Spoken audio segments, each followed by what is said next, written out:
সবাইকে স্বাগত জানাচ্ছি। আমি ফিরোজ তোহা। শুরুতেই সংবাদ শিরোনাম জানিয়ে দেব এই মুহূর্তে হাতে পাওয়া সর্বশেষ গুরুত্বপূর্ণ আপডেট বাংলা সংবাদ। শুরুতেই থাকছে মিথ্যা মামলা, চাঁদাবাজি, হয়রানি, নির্যাতন ও বিভিন্ন সেতুতে টোল আদায় বন্ধ নিয়ে নতুন বার্তা দিয়েছেন বৈষম্য বিরোধী ছাত্র আন্দোলনের অন্যতম সমন্বয়ক সার্জিস আলম। বুধবার দুপুরে সামাজিক যোগাযোগ মাধ্যম ফেসবুকে দেওয়া এক পোস্টে এই বার্তা দিয়েছেন। প্রিয় দর্শক, হঠাৎ করে কি বার্তা দিলেন সার্জিস আলম? সার্জিস আলমের ফেসবুকের বার্তাটি জানতে আমাদের সঙ্গেই থাকুন। এবারে জানাবো, দেশের 18 কোটি মানুষ ডক্টর ইউনূসের পাশে আছে। ডক্টর ইউনূসের উদ্দেশ্যে বিএনপি চেয়ারপারসনের উপদেষ্টা জয়নুল আবেদিন ফারুক বলেন, দেশের 18 কোটি মানুষ আপনার সাথে আছে।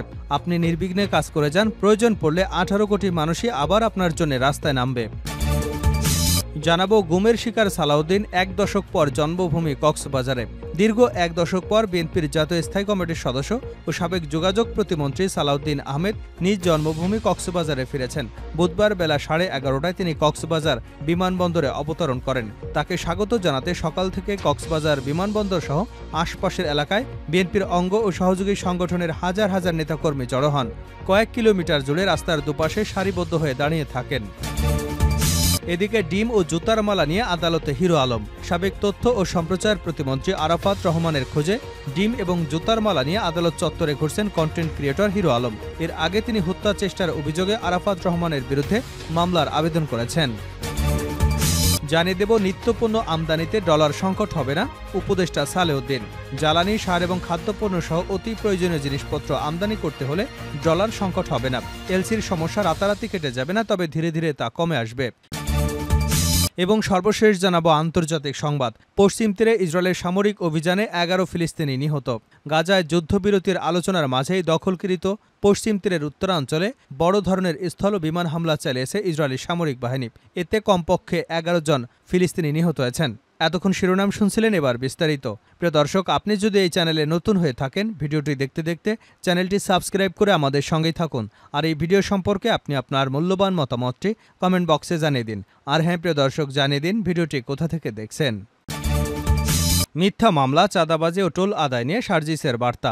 মিথ্যা মামলা, চাঁদাবাজি, হয়রানি, নির্যাতন, বিভিন্ন সেতুতে টোল আদায় বন্ধ নিয়ে নতুন বার্তা দিয়েছেন বৈষম্য বিরোধী ছাত্র আন্দোলনের অন্যতম সমন্বয়ক সার্জিস আলম। বুধবার দুপুরে সামাজিক যোগাযোগ মাধ্যম ফেসবুকে দেওয়া এক পোস্টে তিনি এই বার্তা দেন। সার্জিস বলেন, দুটি জরুরি বিষয় নিয়ে আপনাদের কথা বলার আছে। একটি হলো, বাংলাদেশের বিভিন্ন জায়গায় 15টি সেতুতে ছাত্রদের কথা বলে টোল আদায় বন্ধ করে দেওয়া হয়েছে।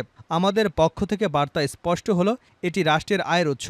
ফলে কেউ স্টুডেন্টদের কথা বলে বা বৈষম্য বিরোধী ছাত্র আন্দোলনের নামে অপব্যবহার করে একাজ করবে না। প্রতিটি ব্রিজে টোল দিতে হবে। তিনি বলেন, বৈষম্য বিরোধী ছাত্র আন্দোলনের ব্যানারে কোনো ত্রাণের ট্রাক কোথাও গেলে টোল দিতে হবে। কেননা দেশকে স্থিতিশীল করতে হলে দেশের অর্থনৈতিক অবস্থা স্থিতিশীল করতে হবে। কিন্তু ক্ষমতার অপব্যবহার করার যে নোংরা সংস্কৃতি ছিল এত বছর ধরে, এখন আপনি যদি সামান্য কিছু অস্থিতিশীল অবস্থা দেখেই সেই ক্ষমতার অপব্যবহার করেন কিংবা সেতুতে টোল দেওয়া বন্ধ করে দেন বা স্টিকার দেখিয়ে পার হয়ে যান, এটিকে আমরা কোনোদিন সমর্থন করি না। সার্জিস বলেন, আমাদের জায়গা থেকে স্পষ্ট বার্তা হলো, এসব সেতুতে টোল দিয়ে যেতে হবে। কেননা ত্রাণের কথা বলে কোনো একটি গাড়ি পার হয়ে গেলে তার সঙ্গে আরও অনেক গাড়ি পার হয়ে যাচ্ছে। এভাবে ক্ষমতার অপব্যবহার বা নোংরা সংস্কৃতিতে আমরা কোনোভাবেই সমর্থন করি না। রাষ্ট্র সুন্দরভাবে চলার জন্য রাষ্ট্রের আয়ের উৎসগুলো সুন্দরভাবে চলতে হয়। আরেকটি গুরুত্বপূর্ণ বিষয় হলো, আওয়ামী লীগ ক্ষমতার অপব্যবহার করা হয়েছে। তাদের দল বাদে অন্য সব রাজনৈতিক দলগুলোর নামে মিথ্যা মামলা দিয়ে হয়রানি করেছে, চাঁদাবাজি করেছে, এলাকা ছাড়া করেছে। এটিকে আমরা কোনোভাবেই সমর্থন করি না। কিন্তু আজকে 16 বছর পর ছাত্র জনতার অভ্যুত্থানের মাধ্যমে পতন হয়েছে। আজকে এই অভ্যুত্থানের পর একটি দল বা দলের নেতাকর্মীরা একই কাজ করেন, তাহলে তাদের কাছ থেকে শিক্ষা কী নিলেন? আমরা নির্যাতকের পরিবর্তন চাই না, নির্যাতনের সিস্টেমের পরিবর্তন চাই। তিনি বলেন, আমাদের বার্তা স্পষ্ট। আপনাদের চোখের সামনে অনেকগুলো জ্বলন্ত উদাহরণ রয়েছে, সেগুলো থেকে শিক্ষা নিন, না হলে জনগণ আপনাদের আস্থা করে নিক্ষেপ করবে। আমরা এটা দেখতে চাই না যে আবার কাউকে মিথ্যা মামলা বা হয়রানি করে সেই সিস্টেমের মধ্য দিয়ে যেতে হচ্ছে। তিনি আরও বলেন, আমরা মিথ্যা মামলা, চাঁদাবাজি, হয়রানি, নির্যাতন এসব সমর্থন করি না। এই কলুষিত সিস্টেমের বিরুদ্ধেই ছিল ছাত্র জনতার গণঅভ্যুত্থান। নতুন বাংলাদেশে এসবের পুনরাবৃত্তি আমরা দেখতে চাই না। তাহলে ফ্যাসিস্ট আওয়ামী লীগের সাথে আপনাদের কোনো পার্থক্য থাকে না। দেশের 18 কোটি মানুষ ডক্টর ইউনূসের পাশে আছে। ডক্টর ইউনূসের উদ্দেশ্যে বিএনপির চেয়ারপারসনের উপদেষ্টা জয়নুল আবেদিন ফারুক বলেছেন, দেশের 18 কোটি মানুষ আপনার পাশে আছে, আপনি নির্বিঘ্নে কাজ করে যান। প্রয়োজন পড়লে 18 কোটি মানুষই আপনার জন্য রাস্তায় নামবে। একই সঙ্গে বিভিন্ন দাবি দাওয়া নিয়ে আন্দোলনকারীদের উদ্দেশ্যে তিনি বলেন, 16 বছর আপনারা কোথায় ছিলেন? দাবি আদায়ের জন্য আমাদের সময় দিতে হবে। একটু ধৈর্য ধরুন। ডক্টর ইউনূস যেভাবে দেশের হাল ধরেছেন, আমরা আশা করছি সবচেয়ে কম সময়ের মধ্যে আমাদের সমস্ত বিপদ থেকে উদ্ধার করতে পারবেন এবং দেশের মর্যাদাকে আর উচ্চতায় নিয়ে যেতে সক্ষম হবেন। দেশকে অস্থিতিশীল করবার চেষ্টা করবে না। আমাদের এখন এগিয়ে যাবার সময়। বুধবার বেলা 11টায় জাতীয় প্রেস ক্লাবের সামনে প্রজন্ম একাডেমির উদ্যোগে দাবি নিয়ে বিভিন্ন ব্যানারে আন্দোলন অন্তর্বর্তী সরকারের অস্থিতিশীল করার প্রতিবাদে আয়োজিত অবস্থান কর্মসূচিতে অনুষ্ঠিত সমাবেশে তিনি এসব কথা বলেন।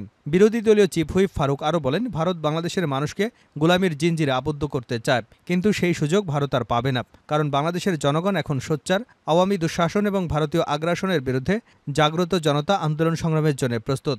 বাংলাদেশের মানুষের উপর শেখ হাসিনা কিভাবে স্টিম রোলার চালিয়েছে উল্লেখ করে তিনি বলেন, মহাসম্মানিত ও বিশ্ব ব্যক্তিত্ব নোবেল বিজয়ী ডক্টর মোহাম্মদ ইউনূসকে 84 বছর বয়সেও কোর্টের 6 তলায় পাঠিয়েছে এবং সীমাহীন কষ্ট দিয়েছে। অথচ বাংলাদেশের প্রেক্ষাপটে তার মতো একজন বিশ্বনন্দিত ব্যক্তি দ্বিতীয়টি নেই। গুমের শিকার সালাউদ্দিন 1 দশক পর জন্মভূমি কক্সবাজারে। দীর্ঘ 1 দশক পর বিএনপির জাতীয় স্থায়ী কমিটির সদস্য ও সাবেক যোগাযোগ প্রতিমন্ত্রী সালাউদ্দিন আহমেদ নিজ জন্মভূমি কক্সবাজারে ফিরেছেন। বুধবার বেলা 11:30টায় তিনি কক্সবাজার বিমানবন্দরে অবতরণ করেন। তাকে স্বাগত জানাতে সকাল থেকে কক্সবাজার বিমানবন্দর সহ আশপাশের এলাকায় বিএনপির অঙ্গ ও সহযোগী সংগঠনের হাজার হাজার নেতাকর্মী জড়ো হন। কয়েক কিলোমিটার জুড়ে রাস্তার দুপাশে সারিবদ্ধ হয়ে দাঁড়িয়ে থাকেন। সালাউদ্দিন আহমেদ বিমান থেকে নেমে অবকাশ স্থলের দিকে এলে বিএনপির কেন্দ্রীয় নেতা লুৎফর রহমান কাজল, জেলা বিএনপির সভাপতি শাহজাহান চৌধুরী সহ অন্যান্য নেতারা স্বাগত জানান।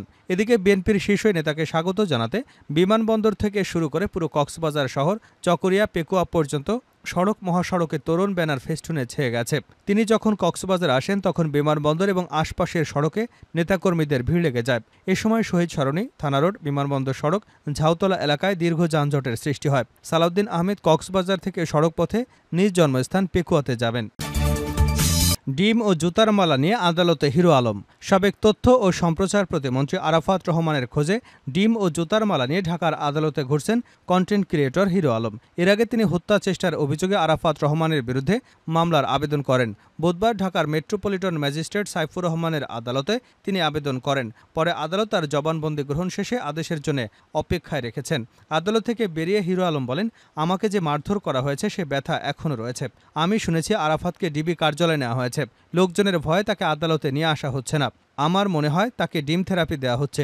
আরাফাতের নির্যাতনের শিকার যারা তারাও আজ আদালতে এসেছেন। তিনি আরও বলেন, উপনির্বাচনের সময় আমাকে হত্যার উদ্দেশ্যে আরাফাতের নেতৃত্বে তার লোকজন হামলা চালায়। আজ আদালতে সেই অভিযোগে তার বিরুদ্ধে মামলা করতে এসেছি। এর আগে ঢাকা 17 আসনের সাবেক তথ্য ও সম্প্রচার প্রতিমন্ত্রী মোহাম্মদ আলী আরাফাতের কাছে ভোটে পরাজিত হয়েছিলেন কন্টেন্ট ক্রিয়েটর হিরো আলম। নির্বাচনের পর থেকেই নিশ্চিত জয় ছিনিয়ে নিয়েছেন আরাফাত, এমন অভিযোগ করেছিলেন হিরো আলম।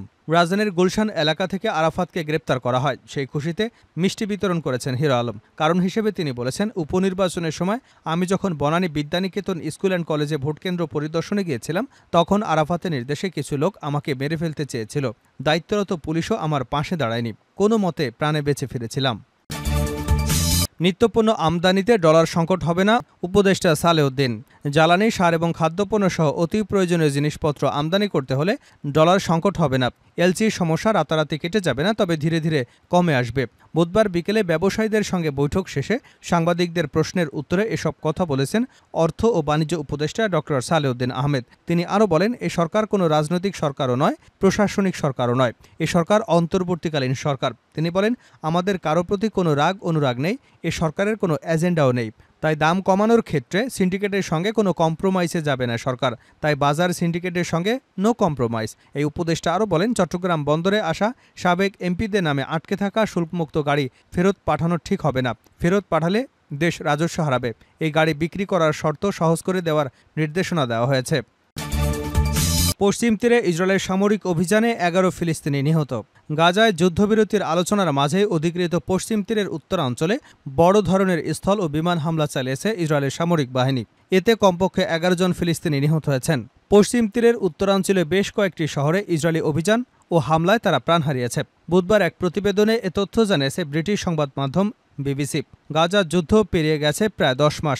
বিশ্বজুড়ে যুদ্ধবিরতির দাবিতে তীব্র সমালোচনার পরও বর্বরতা চালিয়ে যাচ্ছে দখলদার ইসরায়েলি বাহিনী। বিবিসির প্রতিবেদনে বলা হয়, পশ্চিম তীরের আল ফারা শরণার্থী শিবিরে বিমান হামলায় 5 জন এবং জেনিনে ড্রোন হামলা ও সশস্ত্র সংঘর্ষে 6 জন নিহত হয়েছেন। ইসরায়েলি নিরাপত্তা বাহিনী বলছে, তারা জেনিন এবং তুলকারামে একটি সন্ত্রাস বিরোধী অভিযান চালাচ্ছে। প্রথমবারের মতো একসাথে শেষ কয়েকটি ফিলিস্তিনি শহরে অভিযান চালাচ্ছে ইসরায়েল, যেখানে জেনিন, তুলকারাম, নাবলুস এবং তুবাসের মতো বড় 4টি ফিলিস্তিনি শহরকে লক্ষ্যবস্তু করা হয়েছে। এটি একটি বড় ইসরায়েলি অভিযান বলে মনে করা হচ্ছে। দ্বিতীয়ত, ইন্তিফাদার এবং ফিলিস্তিনের কয়েকটি শহরে একসঙ্গে হামলার ঘটনা এটাই প্রথম। ইসরায়েলি সেনাবাহিনীর মুখপাত্র আবিচাই আদ্রে এক বিবৃতিতে বলেছেন, নিরাপত্তা বাহিনী এখন জেনিন এবং তুলকারামে সন্ত্রাসবাদকে ব্যর্থ করার জন্য অভিযান শুরু করেছে।